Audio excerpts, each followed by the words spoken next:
Isipin ang isang mundo na malapit ng mabago ng banal na puot, isang desisyong napakaganda nito na mayayanig ang mga pundasyon ng paglikha. Ang Diyos, sa kanyang walang hanggang karunungan, ay nagpasya na iligtas lamang ang isang maliit na bahagi ng kanyang nilikha mula sa nalalapit na pagkalipol. Nang ihayag ng Diyos kay Noah ang kanyang plano na wasakin ang sanlibutan sa pamamagitan ng baha, sinabi niya, "Aking lilipulin sa balat ng lupa ang tao na aking nilalang, kasama ang mga hayop, ang mga gumagapang na bagay, at ang mga ibon sa himpapawid. Dahil pagsisisihan kong ginawa ko sila." Genesis 6 verse 7. Gayunpaman, nakatutuwang pansinin na ang mga isda at iba pang nilalang sa dagat ay hindi binanggit sa atas na ito ng pagkawasak. Sa Genesis 6 verse 17, nilinaw ng Diyos, "Narito, magdadala ako ng baha ng tubig sa ibabaw ng lupa upang lipulin ang lahat ng laman na may hininda ng buhay sa silong ng langit. Lahat ng bagay sa earth ay mamamatay." Ang paunahing salita dito ay sa earth. Ang tubig ng baha ay magiging walang humpay, lulunurin ang lahat ng naninirahan sa tuyong lupa. Gayunpaman, ang mga nilalang sa tubig na inangkop sa kapaligiran ng dagat ay hindi maapektuhan sa parehong paraan. Kung tutuusin, paano lulunurin ng tubig ang mga nakatira na rito? Higit pa rito, sa Genesis 6, mula sa mga bersikulo 19 hanggang 21, ang Diyos ay nagtuturo kay Noah, "Sa lahat ng mga nilalang na may buhay na nasa lupa, 2 sa bawat uri ng hayop ang iyong dadalhin sa arka, upang sila ay magkaroon ng buhay na kasama mo. Sila ay magiging mga lalaki at babae ng mga ibon, ayon sa kanilang uri, ng mga hayop, ayon sa kanilang mga species, ng bawat reptilya na nasa lupa. Ayon sa uri nito, 2 sa bawat species ang lalapit sa iyo para panatilihin silang buhay." Higit pa rito, kumuha ng lahat ng uri ng nakakain na pagkain at pagsama-samahin ang mga ito. Ito ay magiging pagkain para sa iyo at para sa kanila. Malinaw na ipinahihiwatig ng mga salitang ito na ang mga hayop at ibon sa lupa lamang ang kailangang iligtas ng arka. Yamang ang mga naninirahan sa tubig ay likas na protektado mula sa sakuna. Nang sa wakas ay dumating ang baha, gaya ng inilarawan sa Genesis 7, mga talata 20 hanggang 23, ang tubig ay 15 siko ang taas kaysa sa pinakamataas na lupa at ang mga bundok ay natakpan. Namatay ang lahat ng may buhay na gumagalaw sa lupa, mga ibon, alagang hayop, mababangis na hayop, lahat ng nilalang na nagkukumpulan at gumagapang sa lupa, at lahat ng sangkatauhan. Lahat ng nasa tuyong lupa, lahat ng may hininga at espiritu ng buhay sa mga butas ng ilong nito ay namatay. Sinira, binura, inalis ng Diyos ang lahat ng may buhay na nasa ibabaw ng lupa. Ang tao, mga hayop, mga reptilya at mga ibon sa himpapawid ay nawasak mula sa lupa. Sino lamang at ang mga kasama niya sa arka ang nakaligtas. Pagkatapos ng baha, sa Genesis 8, versikulo 1, masusumpungan natin ang isang madamdaming sandali. Naalala ng Diyos si Noah at ang lahat ng mga hayop at mga alagang hayop na kasama niya sa arka. Gayunpaman, ang teksto ay hindi partikular na binanggit ang mga isda o mga nilalang sa dagat. Marahil dahil ang mga nilalang na ito ay hindi nakangailangan ng parehong paalala dahil hindi sila nawasak ng baha. Ano ang matututuhan natin dito? Ang Hebrew worldview ay nag-aalok ng isang kamanghamanghang pananaw sa kung paano nakategorya ang buhay ng hayop. Sa Genesis 1, verse 21, sa ika-5 araw ng paglikha, mababasa natin, "Nang magkagayoy nilalang ng Diyos ang malalaking hayop sa dagat at ang bawat buhay na nilalang na umuusad sa tubig, ayon sa uri nito, at bawat ibon na may mga pakpak, ayon sa kanilang mga pakpak. Mabait. At nakita ng Diyos na ito ay mabuti." Dito, nilikha ng Diyos ang parehong buhay sa dagat at mga ibon.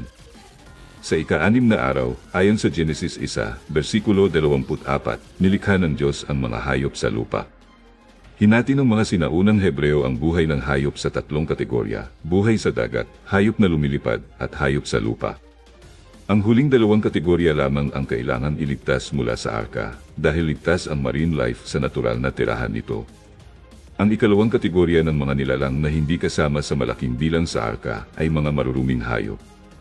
Sa Genesis 7, versikulo 2 at 3, itinuro ng Diyos kay Noah, "Sa bawat malinis na hayop ay magdadala ka ng 7 peres, ang lalaki at ang kanyang babae, at sa mga hayop na marumi, 2 sa bawat isa, lalaki at babae.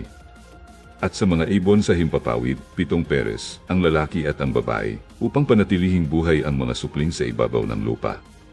Si Noah ay nagdala ng mas malinis na hayop kaysa sa marumi, ngunit may ilang kalabuan sa pananalitang 7 peres. Ang pariralang Hebreo na isinalin na 7 peres ay maaaring literal na nangangahulugang si 7 na iniiwan ang tanong kung sino ay kumuha ng 7 spesimen ng bawat malinis na uri, 3 pares at 1 karagdagang peres, o 7 kumpletong pairs. Mahalaga, ang prioridad ay ibinigay sa malinis na hayop na nagpapahiwatig ng kanilang hinaharap na kahalagahan para sa pagpatay at pagkonsumo. Sa Levitico 11, nakikita natin ang isang malinaw na pagkakaiba sa pagitan ng malinis at maruming hayop, ngunit ang batas na ito ay ibinigay pagkatapos nino. Gayunman, binanggit ng Genesis 4, versikulo 4, na ang mga hain ay ginawa sa Diyos bago ang kautosang mosaiko na nagpapahiwatig na alam na nino kung aling mga hayop. Angkot sila para sa sakripisyo. Malamang na ipinaalam ng Diyos ang pagkakaibang ito kahit papaano, bagamat hindi natin alam ng eksakto kung paano nakuha ni Noe ang kaalamang ito. Sa Levitico 11, malinaw na ginawa ng Diyos ang pagkakaiba sa pagitan ng malinis at maruming hayop. Ang mga pamantayang ito ay hindi lamang isang tanong tungkol sa pagkain, kundi pati na rin sa pagkakakilanlan at pagsamba para sa mga tao ng Israel. Kabilang sa mga hayop na itinuturing na malinis ang mga may batik na paa at mumunguya, gaya ng tupa, kambing, pusa, at baka. Sa aquatic realm, ang malinis na seafood ay dapat may kaliskis at palikpik, tulad ng bakalaw, grouper, at bluegill. Ang ilang mga ibon, tulad ng mga kalapati, manok, at itik, ay inuri rin bilang malinis, at kahit na ang ilang mga insekto, tulad ng mga tipaklong, ay pinahintulutan. Sa kabilang banda, kasama sa maruruming hayop ang mga hindi mumunguya o may back na paa, gaya ng mga baboy. Ang mga shellfish na walang kaliskis o palikpik, tulad ng mga tulya, lobster, talaba, at hito, ay itinuturing na hindi malinis, gayon din ang ilang mga ibon, tulad ng mga kuwago, lawin, at buitre. Ang mga reptilya at amphibian ay nahulog din sa kategorya ng hindi malinis. Sa bagong tipan nalaman natin na hindi na tayo hinuhusgahan ng pagkain na ating kinakain. Gaya ng sinasabi sa Kolosas 2, versikulo 16 na, kaya't huwag kayong hatulan ng sinuman sa pagkain o inumin, ni sa mga kapistahan, ni sa bagong buwan, ni sa mga sabat. Gayunpaman, kinikilala ng mga modernong nutrisyonista na ang mga pagkakaiba sa pandieta ng lumang tipan ay nagbibigay ng praktikal na patnubay para sa isang malusog na dieta. Noong sinaunang panahon, nakatulong ang mga alituntuning ito na maiwasan ang maraming problema sa kalusugan dahil sa kawalan ng modernong mga kasanayan sa kaligtasan ng pagkain. Ang pagkakaiba ng Diyos sa pagitan ng malinis at maruruming hayop ay hindi lamang tungkol sa pagkain. Sila rin ay palaging nagpapaalaala sa Israel ng kanilang hiwalay na katayuan at ang kanilang pag-aalay sa isang tunay na Diyos. Sa Genesis 7, mauunawaan sana ng orihinal na madla ang pagtukoy sa malinis na hayop na nangangahulugan ng mga hayop na angkop sa pagkain at paghahain. Makatuwirang isama ni Noe ang mas maraming malilinis na hayop sa arka, dahil hindi lamang ito para sa pangangalaga kundi pati na rin sa hinaharap. Pagkatapos ng baha, naghandog si Noe ng hain sa Diyos, gaya ng binanggit sa Genesis 8, versikulo 20. Pagkatapos ay nagtayo si Noe ng isang dambana sa Panginoon, at kinuha ang bawat malinis na hayop at bawat malinis na ibon, at naghandog ng mga handog na susunugin sa ibabaw ng dambana. Ang pagkakaiba ng Diyos sa pagitan ng malinis at maruruming hayop ay hindi lamang tungkol sa pagkain. Sila rin ay palaging nagpapaalaala sa Israel ng kanilang hiwalay na katayuan at ang kanilang pag-aalay sa isang tunay na Diyos. Sa Genesis 7, mauunawaan sana ng orihinal na madla ang pagtukoy sa malinis na hayop na nangangahulugan ng mga hayop na angkop sa pagkain at paghahain. Makatuwirang isama ni Noe ang mas maraming malilinis na hayop sa arka, dahil hindi lamang ito para sa pangangalaga kundi pati na rin sa hinaharap. Pagkatapos ng baha, naghandog si Noe ng hain sa Diyos, gaya ng binanggit sa Genesis 8, versikulo 20. Pagkatapos ay nagtayo si Noe ng isang dambana sa Panginoon, at kinuha ang bawat malinis na hayop at bawat malinis na ibon, at naghandog ng mga handog na susunugin sa ibabaw ng dambana.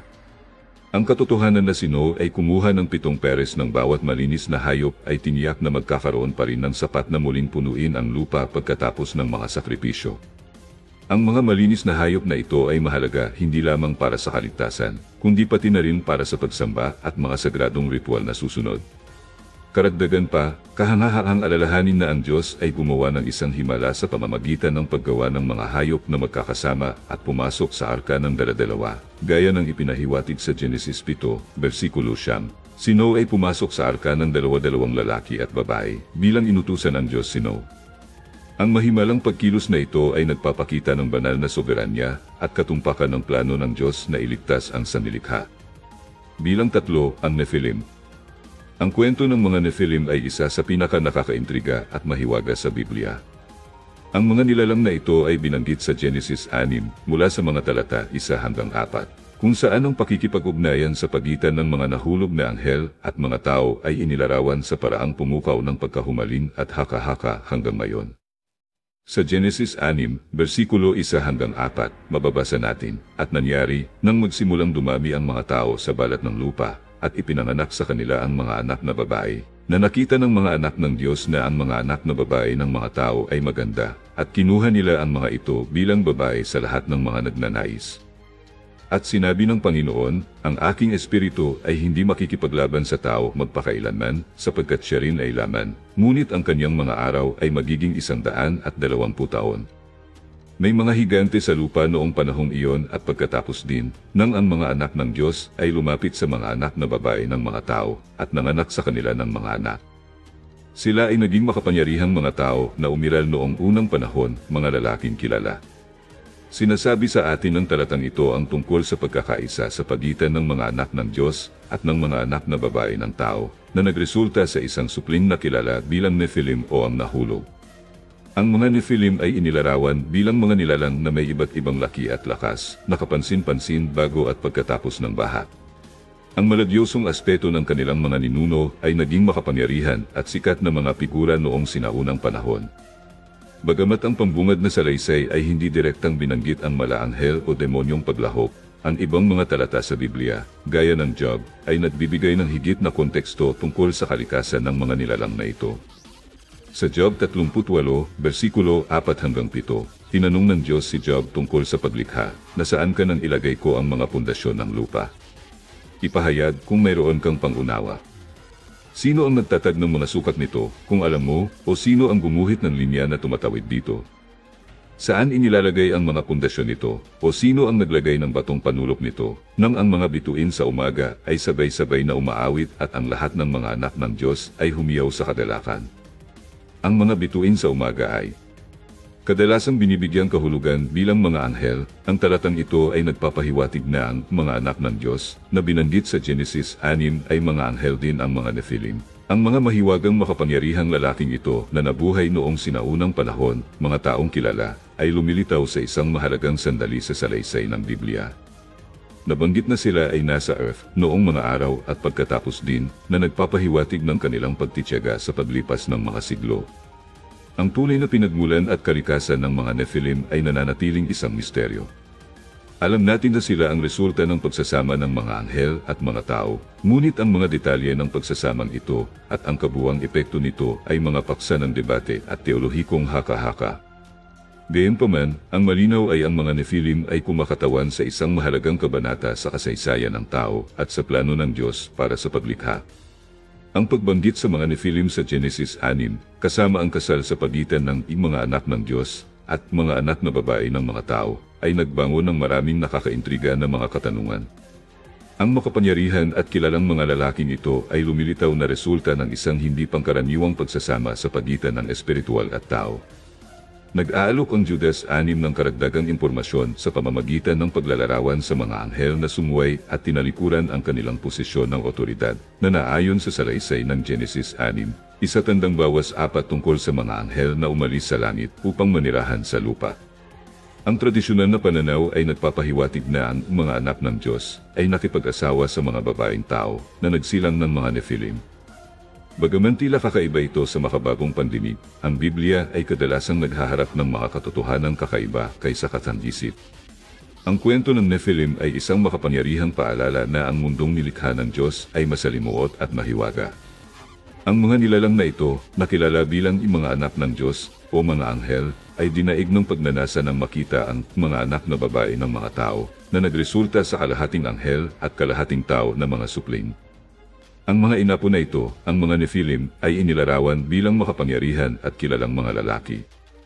Ang Biblia ay hindi nagbibigay ng isang malinaw na dahilan para sa pag-ugali ng mga anghel, ngunit maaari nating mahihinuha na ang mga anak ng Diyos na ito ay masasama at baluktot na nilalang.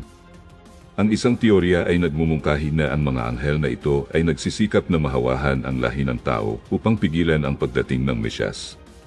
Sa Genesis 3:8-15, ipinangako ng Diyos na dudurugin ng Mesyas ang ulo ng ahas, si Satanas.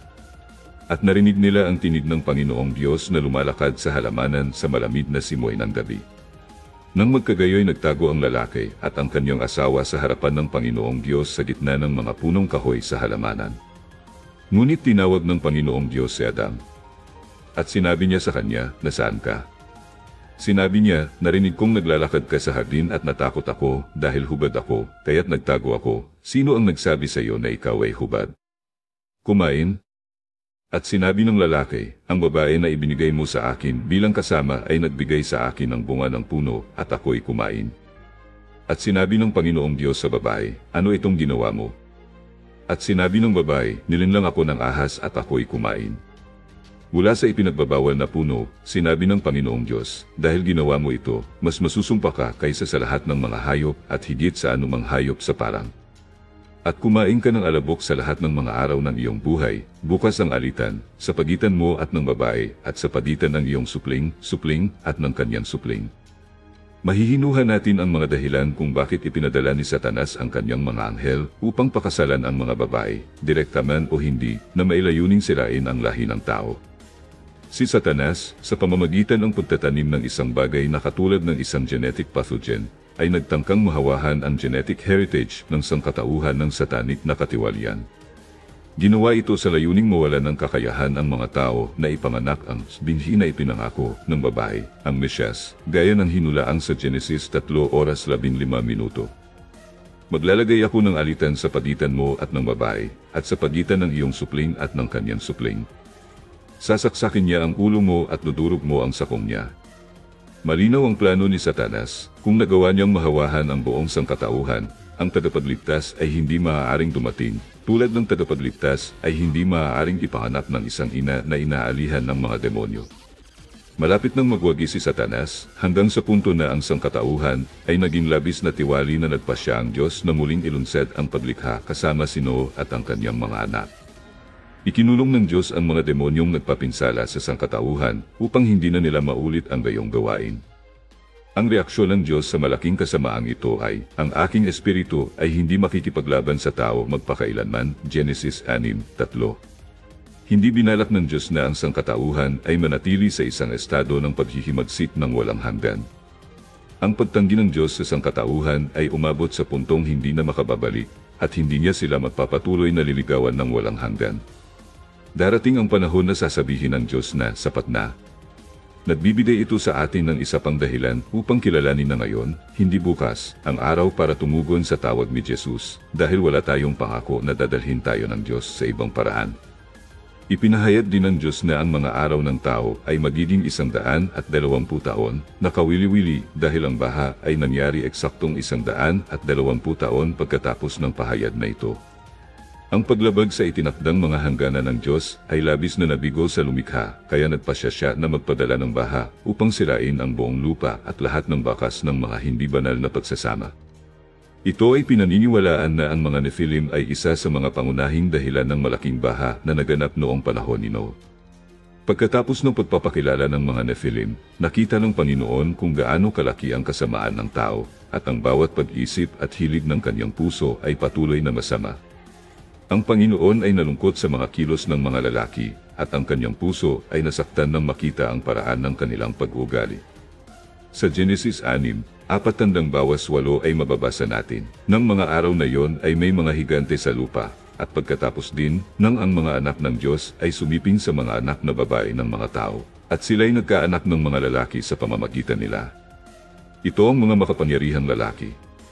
Mukha ng daigdig hanggang sa mga tao na aking nilikha, mula sa tao hanggang sa hayop, sa reptilya at sa mga ibon sa himpapawid, sapagkat pinagsisisihan kong ginawa ko sila." Ngunit si Noe ay nakasumpong ng biyaya sa paningin ng Panginoon. Ang salaysay ng arko ni Noe ay nagpapakita ng isang sandali ng matinding kalungkutan at pagsisisi sa bahagi ng Diyos dahil sa katiwalian at kasamaan na nangibabaw sa lupa. Ang Genesis 6:5-8 ay naglalarawan, "At nakita ng Panginoon na ang kasamaan ng tao ay dakila sa lupa, at ang bawat pag-iisip o intensyon ng mga iniisip ng kanyang puso ay laging masama lamang. Nagsisi ang Panginoon sa paglikha ng sangkatauhan sa lupa, at siya ay labis na nalungkot sa kanyang puso. Pagkatapos ay sinabi ng Panginoon, "Aking wawasakin, aking lilipulin ang sangkatauhan na aking nilikha mula sa ibabaw ng lupa, hindi lamang tao, kundi pati na rin ang mga hayop, reptilya at ibon sa himpapawid, dahil labis akong nalulungkot na makita ang mga kasalanan ng sangkatauhan at pinagsisisihan kong nilikha ko sila." Ngunit si Noah ay nakasumpong ng biyaya at biyaya sa mga mata ng Panginoon. Ang Diyos, na hindi nasisiyahan sa kalagayan ng mundo, ay nagpasya na bahain ang buong lupa, na nagresulta sa pagkawasak ng halos lahat maliban kay Noah, sa kanyang pamilya, at sa mga hayop sa arka. Kahit na ang mga Nephilim, ang mga makapangyarihan at kilalang nilalang, ay hindi nakaligtas. Sinasabi ng Genesis 6:6, nagsisi ang Panginoon. Ginagamit ng ilang pagsasalin ang salitang inagsisisi sa halip na pinagsisisihan. Sa Hebreo, ang salita para sa pagsisisi o pagsisisi ay naam, na ang ibig sabihin ay umiyak ng malalim o huminga ng malalim. Ang pagsasabing nagsisi ang Panginoon ay paraan ng Diyos sa paggamit ng wika ng tao para tulungan tayong maunawaan ang kanyang puso.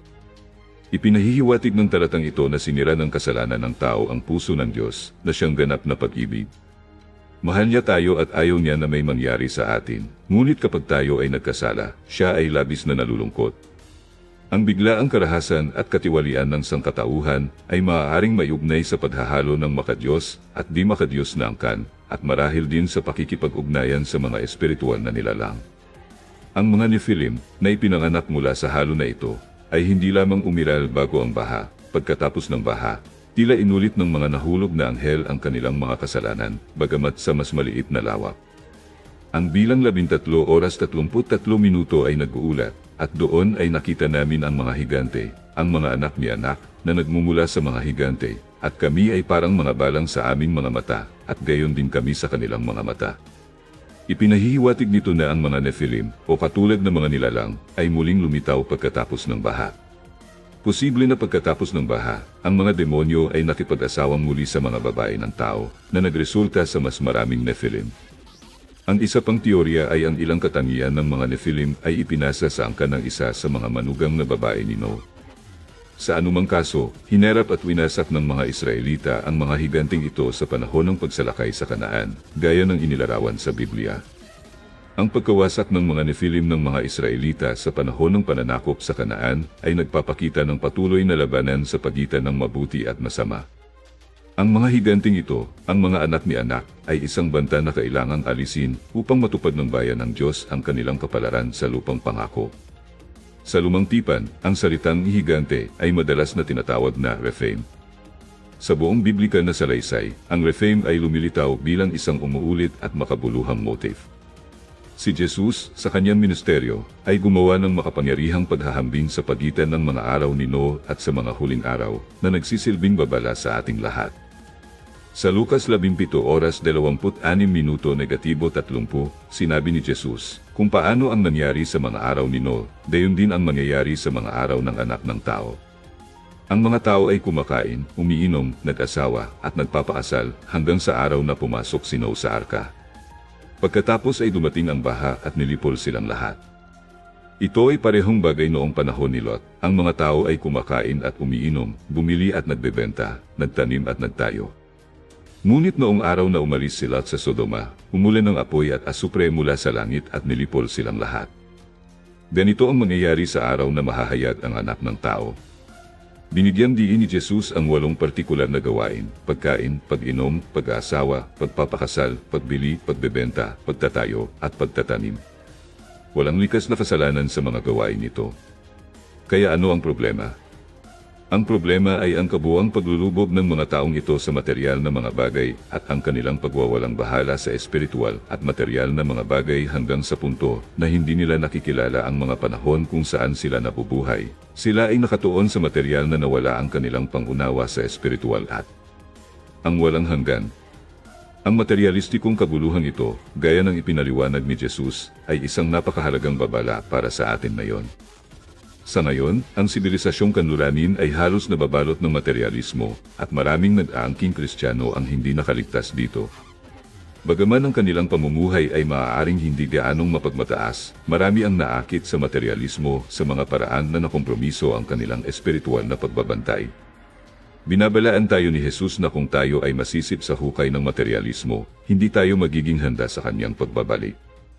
Magiging kapareho tayo ng kategorya ng mga tao noong mga araw ni Noe at Lot na namumuhay sa kanilang pang-araw-araw na buhay nang hindi alam ang nalalapit na paghatol ng Diyos. Ang magkatulad na ulat ng Lucas 17:26 ay nagpapatibay sa babalang ito kung paano ang nangyari noong mga araw ni Noe, gayon din ang mangyayari sa mga araw ng Anak ng Tao. Upang maunawaan ang mga panahon bago bumalik si Jesus, dapat nating maunawaan kung ano ang mga araw ni Noe. Upang lubos na maunawaan ang mga araw ni Noe, dapat nating suriin ang aklat ng Genesis at itampok kapwa ang masama at positibong mga elemento ng panahong ito.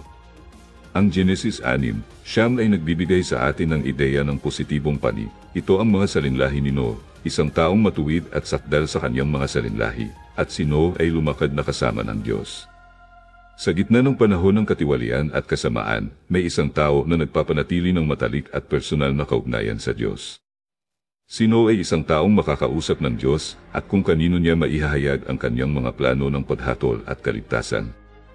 Nagtakda si Noe ng pamantayan na dapat nating sundin bilang mga mananampalataya. Dahil sa kanyang pananampalataya at pagsunod, naging karapat-dapat siyang makaligtas sa trahedya na sinapit ng mundo at ang kanyang pamilya ay napanatili salamat sa kanyang katarungan. Sa Hebreo 11:7 mababasa natin, sa pananampalataya si Noe, na binalaan ng Diyos tungkol sa mga bagay na hindi pa nakikita, ay natakot at inihanda ang arka para sa kaligtasan ng kanyang sambahayan, kung saan hinatulan niya ang sanlibutan at ginawang tagapagmana ng katarungan na nagmumula sa pananampalataya. Itinatampok ng talatang ito ang pananampalataya ni Noe, na umakay sa kanya na sumunod sa mga tagubilin ng Diyos. Tinitiyak ang kaligtasan ng kanyang pamilya at hinatulan ang kawalan ng pananampalataya ng mundo sa paligid niya. Binanggit din ni Jesus na ang mga huling araw ay magiging gaya ng mga araw ni Noe at Lot, kung saan ang mga tao ay magiging lubha sa kanilang pang-araw-araw na gawain, anupat hindi nila napapansin ang mga tanda ng panahon. Ang huling katangian ng mga araw na ito ay ang materialismo, na nagbubulag sa mga tao sa espiritual at walang hanggang realidad. Gayon din, sa ngayon ay dapat tayong mag-ingat na huwag hayaan ang ating sarili na maubos ng materialismo, ngunit manatiling mapagbantay at nakatuon sa kaharian ng Diyos. Pagkatapos ng kamatayan ni Jesus sa krus, isang mahalagang pangyayari ang naganap sa espiritual na kaharian. Si Pedro, isa sa mga unang alagad ni Jesus, ay nagbibigay sa atin ng kaunawaan hinggil dito. Sa 1 Pedro 3:18-20 ay mababasa natin, sapagkat si Kristo ay nagdusa minsan dahil sa mga kasalanan, ang matuwid para sa mga hindi matuwid, upang dalhin tayo sa Diyos, tunay na patay sa laman. Ngunit binuhay sa Espiritu, na kung saan din siya pumaroon at nangaral sa mga nakakulong na Espiritu, na minsan ay mapanghimagsik, nang siya ay naghihintay ng pagtitiis ng Diyos sa mga araw ni Noe, habang ang arka ay inihahanda, kung saan ilan. Iyon ay 8 kaluluwa na ligtas sa pamamagitan ng tubig. Si Jesus ang personifikasyon ng ibig sabihin ng pagdurusa sa paggawa ng mabuti. Ang kanyang misyon ay dalhin tayo sa Diyos at ibalik ang ating nasirang relasyon sa Kanya. Sa 1 Pedro 3:18-21, makikita natin ang makapangyarihang paglalarawan ng sakripisyong ito. Pagkatapos ng kanyang kamatayan, pumunta si Jesus at nangaral sa mga nakakulong na espiritu. Ang kaganapang ito ay lumilitaw na naganap sa pagitan ng kanyang kamatayan at muling pagkabuhay, nang si Jesus, sa kapangyarihan ng banal na espiritu, ay pumunta sa Hades, ang kaharian ng mga patay, upang ipahayag ang kanyang tagumpay. Nakatutuwang isipin na si Jesus, kahit sa kamatayan, ay gumamit ng kanyang kapangyarihan at otoridad na nangangaral sa mga espiritong masway noong mga araw ni Noe. Sinasabi ng Filipos 2:10 upang sa pangalan ni Jesus ay lumuhod ang bawat tuhod, langit at sa lupa at sa ilalim ng lupa. Itinatampok ng talatang ito ang pinakamataas na otoridad ni Jesus sa lahat ng bagay, kabilang ang kaharian ng mga patay. Nilinaw ng Biblia na si Jesus, sa pagitan ng kanyang kamatayan at pagkabuhay muli, ay pinanatili ang kanyang budhi at nakipag-usap sa nakakulong na mga espiritu, anupat muling pinagtitibay ang kanyang otoridad at kapangyarihan. Ang talatang ito ay nagpapaalala sa atin ng pambihirang kapangyarihan at otoridad ni Jesus na umaabot sa lahat ng larangan ng pag-iral. Nakakapagpakumbaba at nakaaliw na katotohanan ang malaman na mayroon tayong Panginoon na kumokontrol sa lahat ng bagay ng may kabutihan at kapangyarihan. Kahit na ang nasa ilalim ng lupa ay dapat kilalanin si Jesus bilang ang kataas-taasang Panginoon. Si Jesus ay nangaral sa mga espiritu sa Hades na nagpapakita na ang kanyang misyon ng pagtubos ay higit pa sa mga buhay. Ang kanyang tagumpay laban sa kamatayan at kasalanan ay ganap at ganap. Nag-aalok ng pag-asa sa lahat ng naniniwala sa kanya. Ang katotohanan ito ay tumatawag sa atin na pagnilayan ang laki ng sakripisyo ni Kristo at ang saklaw ng kanyang gawaing pagtubos.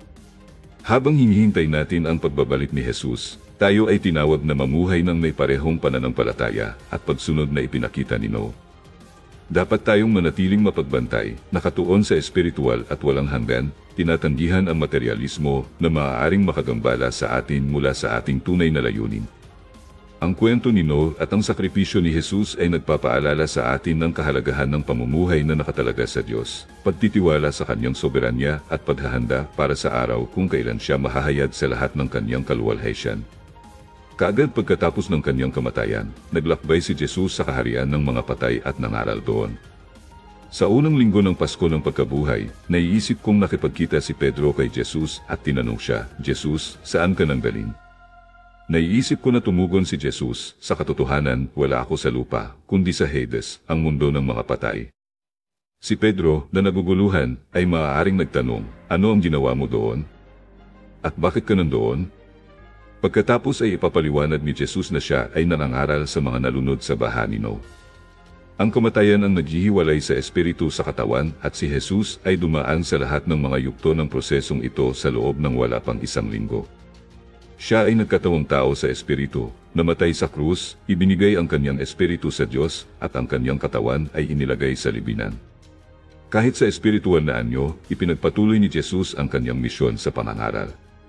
Noong umaga ng linggo ng pagkabuhay, ang kanyang katawan at espiritu ay muling pinagtagpo at siya ay nanatiling ganap na mulat at may kakayahang makipag-usap sa mga yugtong ito. Ang mga espiritong pinangaralan ni Jesus sa Hades ay kinilala bilang mga masuway noong mga araw ni Noe, gaya ng inilarawan sa Genesis. Ang Genesis 6, mula sa mga bersikulo 1 hanggang 5, ay naglalarawan ng isang mundo bago ang baha na puno ng kasalanan, karahasan, at katiwalian sa moral. Ito ay isang panahon kung saan ang mga tao ay natupok ng kanilang mga pagnanasa, palaging naghahanap upang masiyahan sila, anuman ang halaga sa iba. Ang katapatan, integridad at kabaitan ay hindi naunawaan o ipinagdiwang. Sa halip, ang panlilinlang at manipulasyon ang nanaid, at ang lipunan ay nawasak ng pagkamakasarili at kasamaan. Sa magulong kapaligirang ito, ang mga pamilya ay hindi santuwaryo ng pagmamahal at suporta, kundi mga larangan ng panlilinlang at pagtataksil. Walang pakialam ang magkapitbahay, pinagsasamantalahan lang nila ang isa't isa. Ang mga pamahalaan, malayo sa pagiging institusyon ng hustisya, ay mga sistema ng pang-aapi na nagtanggol sa panginibabaw ng makapangyarihan sa mahihina. Sa gitna ng katiwalian ito, namumukod tanging si Noe bilang isang espesyal na tao. Ang Genesis 6, versikulo 9, ay nagsasabi, ito ang mga salinlahi ni Noe. Si Noe ay isang matuwid at sakdal na tao sa kanyang mga henerasyon, at si Noe ay lumakad na kasama ng Diyos. Inihula ng kanyang ama, si Lamech, na si Noe ay magdadala ng kaginhawahan, gaya ng ipinahihiwatig ng kanyang pangalan, na naugnay sa salitang Hebreo na nangangahulugang kapahinahan o kaginhawahan. Ang Genesis 6, versikulo 1 hanggang 8, ay nagpapakita sa atin ng walang limitasyong mga resulta ng pagkahulo. Habang dumarami ang kawalang katarungan sa mundo, nakita ng Diyos na ang kasamaan ng tao ay malaki at ang bawat hilig ng mga pag-iisip ng puso ng tao ay patuloy na masama. Nagsisi ang Diyos sa paglikha ng sangkatauhan at nagpasya na wasakin ang lupa sa pamamagitan ng baha. Ngunit si Noe ay nakasumpong ng biyaya sa paningin ng Panginoon, at sa pamamagitan niya ay iniligtas ng Diyos ang sangkatauhan. Sa Genesis 6, versikulo 22, mababasa natin, pagkatapos ay ginawa ni Noe ang mga bagay na ito, ayon sa lahat ng iniutos sa kanya ng Diyos, gayon ang ginawa niya. Si Noe ay isang halimbawa ng ganap na pagsunod sa Diyos, na masinsinang sumusunod sa lahat ng kanyang mga tagubilin. Ang katapatan na ito ay isa sa mga aspetong nagpakilala sa kanya sa gitna ng malawakang katiwalian sa kanyang panahon. Tungkol sa populasyon ng daigdig noong panahon ng baha, ang Biblia ay hindi nagbibigay ng espesipikong mga numero. Maaari lamang tayong gumawa ng mga edukadong hula tungkol sa populasyon bago ang baha. Ipinahihiwatig ng Biblia na bago ang baha ay lubhang immoral at agresibo ang mga tao. Posibleng isaalang-alang na ang iba't ibang mga digmaan, sakit at iba pang mga pangyayari ay maaaring may limitadong paglaki ng populasyon. Ang imoralidad at pagiging agresibo ng sangkatauhan bago ang baha ay itinampok sa Genesis 6, versikulo 5 na nagsasabing, "At nakita ng Panginoon na ang kasamaan ng tao ay dakila sa lupa, at ang bawat pag-iisip ng mga pag-iisip ng kanyang puso ay masama lamang." Tuloy-tuloy. Ang laganap na kasamaan ito ang nagbunsod sa Diyos na magpasya na wasakin ang sangkatauhan sa pamamagitan ng baha na iniingatan lamang si Noe, ang kanyang pamilya, at ang mga hayop na nasa arka. Bagamat hindi natin alam kung gaano karaming tao ang nabuhay sa lupa noong panahong iyon, malinaw na ang kasamaan ay umabot sa antas na hindi kayang tiisin ng Diyos. Si Noe, gayunpaman, ay nakatagpo ng pabor sa mga mata ng Panginoon at pinili upang paalagaan ang buhay at muling simulan ang sangkatauhan pagkatapos ng baha. Ang kwento ni Noe ay nagtuturo sa atin tungkol sa kahalagahan ng pagsunod sa Diyos.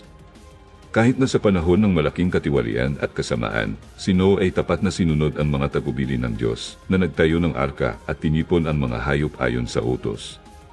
Ang kanyang pagsunod ay nagbunga ng kaligtasan ng kanyang pamilya at pangangalaga sa mga uri ng hayop.